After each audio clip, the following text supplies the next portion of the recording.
In this video, I'm going to install EverWeb for Windows. To install EverWeb for Windows, you will need Windows version 10 or higher. Start by going to the EverWeb download page at the following URL.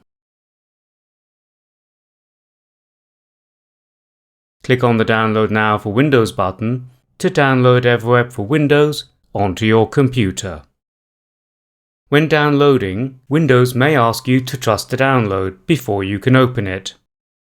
As you are downloading the file directly from our website, you can trust it. Cursor over the download until you see the ellipses, that is the 3 dots to the right of the download.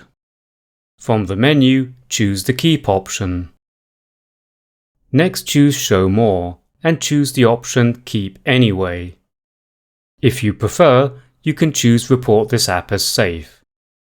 You may need to click on Open File under the EverWebSetup.exe file to finish the download process.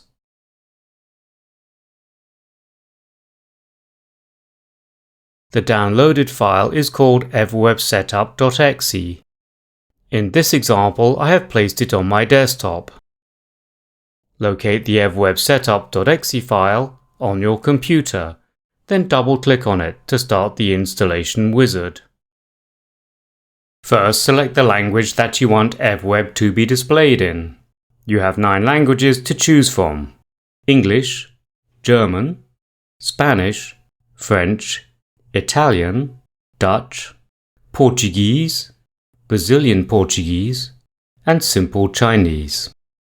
If you want, you can choose a language that is different to that of your Windows operating system.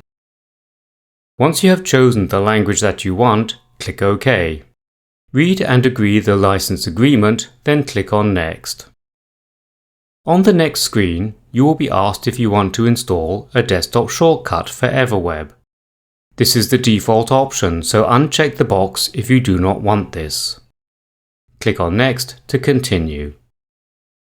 On the Ready to Install screen, click on Install to start the installation process. The installation will only take a few minutes. At the end of the installation, you can immediately launch EverWeb, which is the default option. Uncheck the checkbox if you do not want this. Click on the Finish button to complete the setup, and to launch EverWeb if you chose the option to do so.